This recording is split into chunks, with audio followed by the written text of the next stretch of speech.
Hello friends, welcome to Gardening with Creekside. Today we have a fantastic cloudy day that is cool here in the middle of August. It's fantastic. We're going to take advantage of this lovely weather and give you a little bit of a garden update on some of the display beds here at the nursery. We are standing in front of one of the entrance beds to the nursery. If you remember way back in, it was probably late spring when we got this actually planted and we took you along for that whole little journey. This bed is looking spectacular and it is gorgeous. Tons of color. You can see these big pops of color from a large distance away. If you know anything about us, right? Jerry and I sit on our front porch all the time, especially every morning when we have our coffee. And our house is a good probably 200 yards away from this flower bed, and you can see this color even from the front porch. Very happy bed. But remember, this is the first year that this whole new bed has been put in. It is the first season of having irrigation in this bed. This bed overall has done fantastically well. We have found a couple of problems, really just like one problem in this flower bed. If you will notice, we have these gorgeous sun patience. This is the compact purple, beautiful, huge ribbon of them running through. But you'll notice here in the center, they're little and they're not really blooming. So we're not quite sure what is going on here. Obviously, they're not getting the water that they need. So we will reevaluate this fall, definitely coming in to next spring, and try to figure out, do we need to run another line of irrigation through here? Like why are these not performing well? Because clearly there was something going on here. Yes, we do battle the weeds here. There is no gardener, no garden on the face of this planet that does not deal with weeds. We deal with weeds just like you do at your house. We do have some of that, gosh, it's the creeping, it's not even Bermuda, it's that gosh awful, I think sometimes we call it like Johnson grass. It is just awful because it comes in and just spreads and it's a booger-boo to get out. So we're dealing with that is the big thing. But these compact, Sun Patience Compact Purple are gorgeous, as are the Coleuses. This is the Color Blaze Newly Noir Coleus, beautiful, rich, deep, dark chocolate color. In each of these Coleus sections, there are 3 plants. We planted them, I believe they were 1 gallons. They were either 1 gallons or grandes. I believe these were 1 gallons that when we planted them. But there's 3 of them in there. And then contrasting to the Color Blaze Lime Time Coleus. Is this not, I love this. I mean, I know it's a very simple plant that is just this solid lime chartreuse color, but it's gorgeous. Just massive color and interest. Like, look at that. Here I am standing in front of this whole little section, massive color to it. And we have it paired with the purple fountain grass. Now the purple fountain grass is laying down a little bit because we did get a gully washer of a storm last night and the sun has not come out today. And there's tons of wind, even a little bit of hail here. So they're laying down just a little bit. Normally they're nice and fluffy and blowing in the wind. So you've got the lime thyme, the purple fountain grass, the Newly Noir, and then this is good old Prince Tut. Again, we did 3 groupings of the Prince Tut in here, and they are just doing great. I mean, this whole bed is doing just massive pops of color, except for that one little section that we will figure out. Now, back here, in the back side of this bed is where we have those evergreen or those shrubs, right? So we've got, look at all the new growth on these Chindo viburnums. All that nice kind of bright green on the tips, that is all new growth. Chindo viburnums will get a nice size to them. Evergreen shrub for us. And we have over here the sweet osmanthus or the tea olives. We call them tea olives. Some will call them, you know, depending on where you are in the region. In the South, they'll go by different names. But all this bright green is all brand new growth, doing really well. These will be more tall than they are wide. Really nice addition. And then I just was sitting here noticing, because we did get that massive storm, and this is kind of going down on the creek bank. Jer, I don't know if you can see this. We had some washout right here, and the root ball is exposed on this tea olive. So that is not good. Like what you see right here, where I have roots exposed, that is not good. So we need to come back in here, shore this up, and you can see where the water has kind of run right through here, and it just went straight down and washed it out.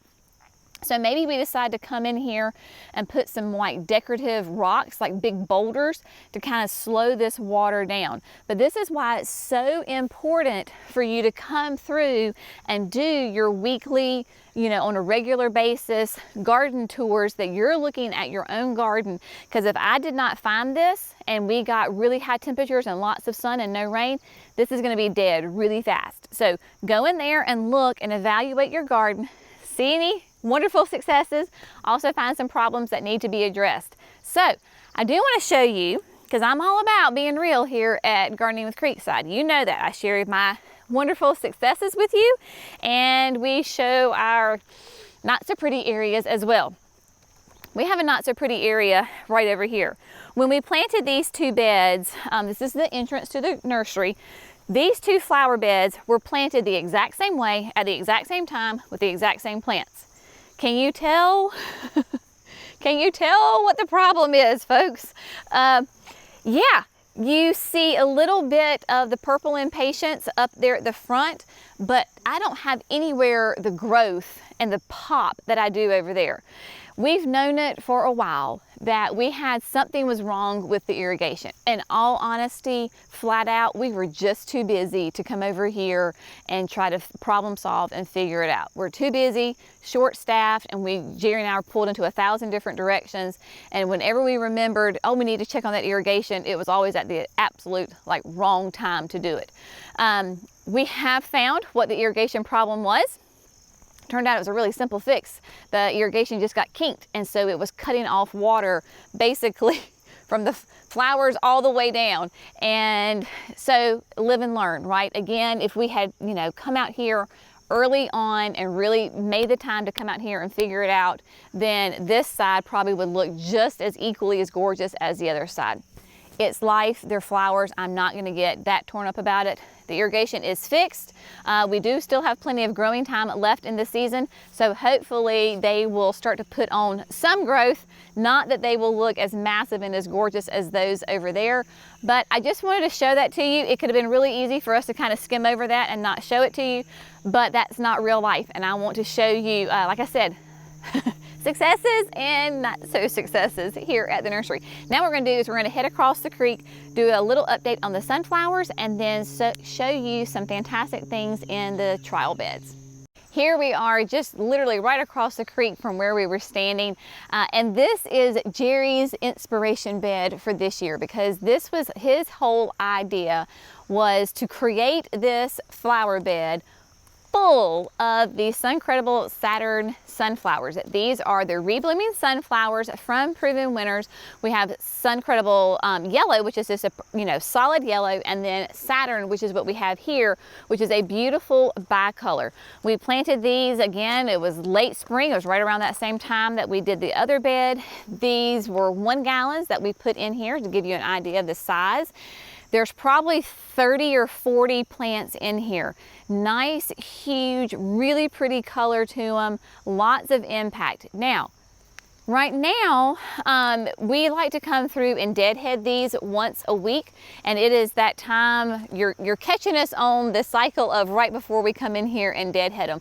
So you'll notice that there are a good number of old spent blooms. So because of the timing of us filming this and deadheading, and then that storm that came through last night that just had really, strong winds on it, they're not looking as fabulous as they normally are. But these Saturn sunflowers have just bloomed and bloomed and bloomed and bloomed all season long. That is the best thing about these Suncredible sunflowers, is that they are continuous bloomers.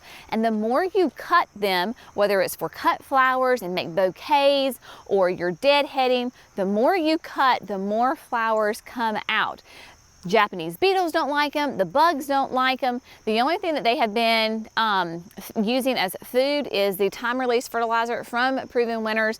And then when we planted them, we really kind of heavily amended this soil with a wonderful kind of topsoil compost type blend, and so they have been fed that way. It is on irrigation, so they do get watered once a day. They are doing great. This is the new, one of the new lantanas for next year. This is, I always get it wrong, but it's the Tangelo. So there's two that are coming out. This is the Tangelo, which is a little bit more of a bicolor. So it will have the orange in there. It has the yellow. This is on irrigation. It's shaded in the morning, but then it gets a lot of the hot afternoon sun. It's doing really well. Love this one. So if you're looking for a new lantana with that bicolor, and I've noticed, at least here, because it is on irrigation and it gets the sun, it stays a little bit shorter, a little bit tighter. And then at the last minute when we were doing the bed, Jerry decided to put in the Blew My Mind XL Evolvulus down here in front because it just added a little pop of blue. When we were planting it, it looked like it was going to be a little too thin right here. Now that the sunflowers have grown, they just have a nice little complement to each other, where we have those beautiful blue flowers next to those really fun bicolor sunflowers. So this bed is doing great. Now we're going to head on just right behind me and give you a little bit of an update on those trial beds. All right, so here we are standing in front of the brand new trial bed that was created this year. We already had 2 of the existing beds here. We created 3 beds this season, and this is one of them. We kind of revamped how we did our trial gardens, and I say they're trial gardens. All of these plants are going onto the market next year in 2023. We are simply seeing how they do in our North Carolina Zone 7B growing environment. So we're trialing and testing them, but they are coming onto the market. So I just want to kind of preface that when I say a trial bed.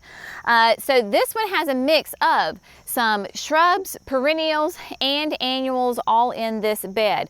One of the first things that kind of stands out to me is the new Surefire White Begonia. If you've ever done a Surefire Red or a Rose, you know they are fantastic plants. Now we have a white. I am a huge fan of the Surefire Begonias. They get nice and big. They make a gorgeous presence in the garden. They can do sun or shade. Just, oh my gosh, the easiest plants, but just make a huge show, especially when you can put them in like a mass grouping. They do really well. This is a hibiscus. This is from Walters. This is not a summerific. It is one of Walters' hibiscus. This is the Angel Eyes. Really pretty creamy white on the outside with a hot pink center. Doing really nicely. So I've really enjoyed the Angel Eyes. I have one of them here, and then I have the other 4 are over at the house in those beds. Another thing that has been a spectacular, in my opinion, which I love, is the new Queen Tut. We have King Tut, Prince Tut, Baby Tut. Well, this is Queen, and Queen is still going to get some height to it, but it has a much more open habit to it. It's going to be shorter than Prince Tut. So remember, I was just over in that flower bed, and that was Prince Tut, and it was, you know, it was up to here on me. The Queen Tut is only about a little bit of knee-high to me. Really fun texture. It will do great in containers. Clearly the landscape it will do really well in as well. And then this is a Weigelia, and this is Vino Verde. I really like the Vino Verde because it has that beautiful bicolor leaf on it. I have not seen it bloom yet, and it will bloom, but it's mostly because of the foliage. It has grown by leaps and bounds in the landscape, doing really well. Very happy with how it looks. This would be a really fun plant to have in your garden. And then we have the new Summerific Valentine's Crush. No, I always get them backwards. This is Lilac Crush. Valentine's Crush is over here.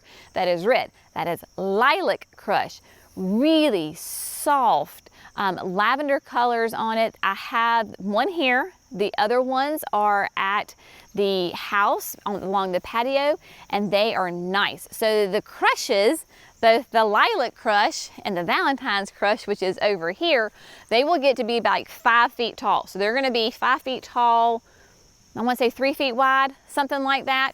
Here again, look at this gorgeous little container section full of those Surefire whites. Jerry's favorite, the watermelon coleus. This is the Mini Me, new series, shorter. It's not going to be as tall. So we have the short Mini Me watermelon coleus, and then this is Bit of Honey. Bit of Honey.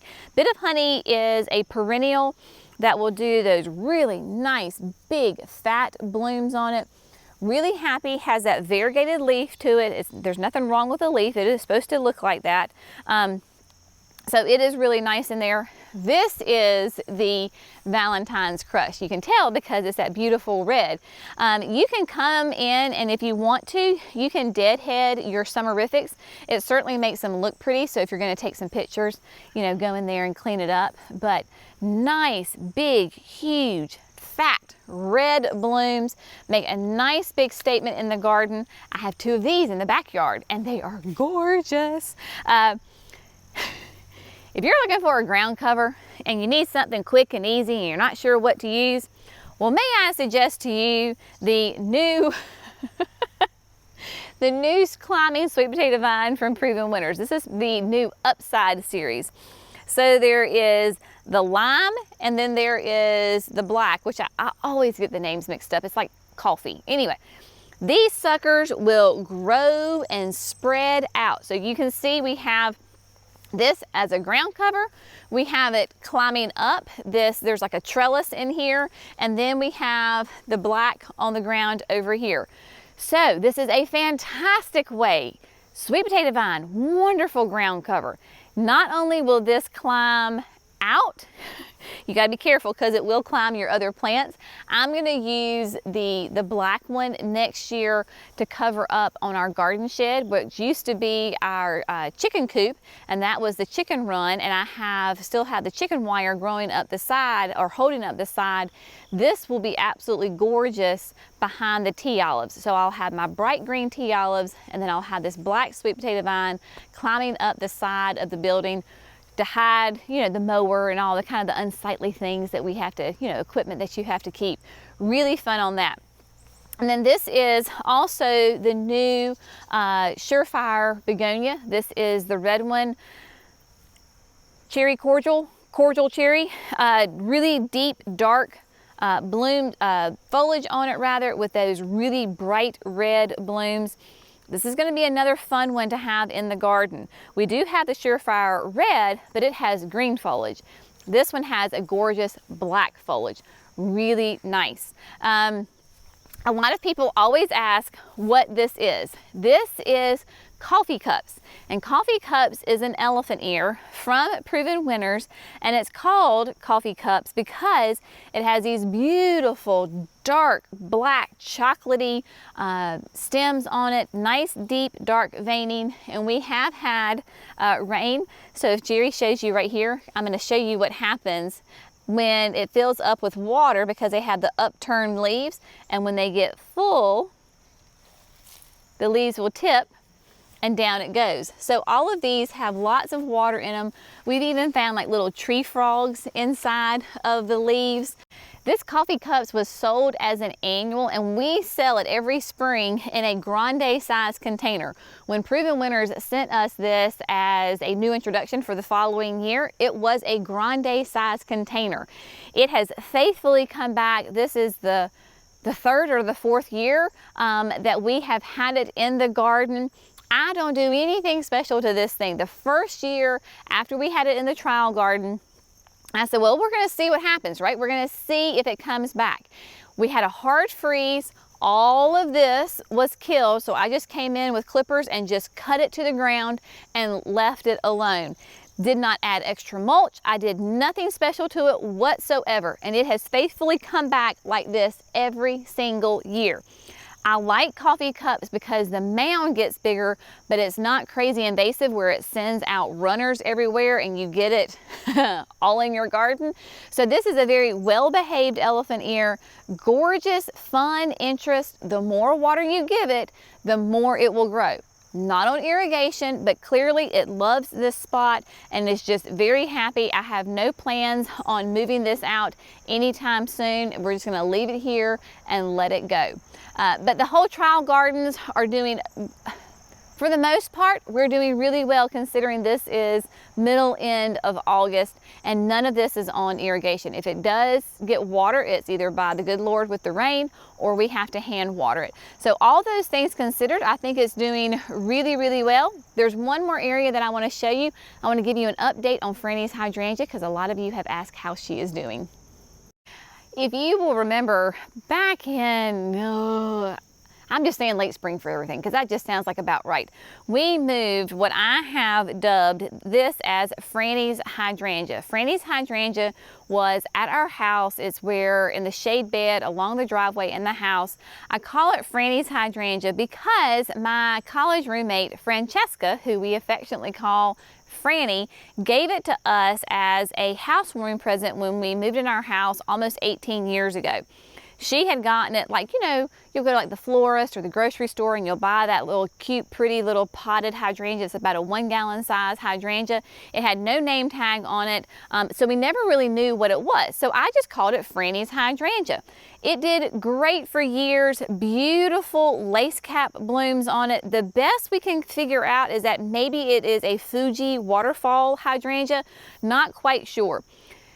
The problem is that it was not blooming on a regular, reliable basis. And you can see that it has, this is not a small hydrangea. This gets some nice width to it and it would get really tall.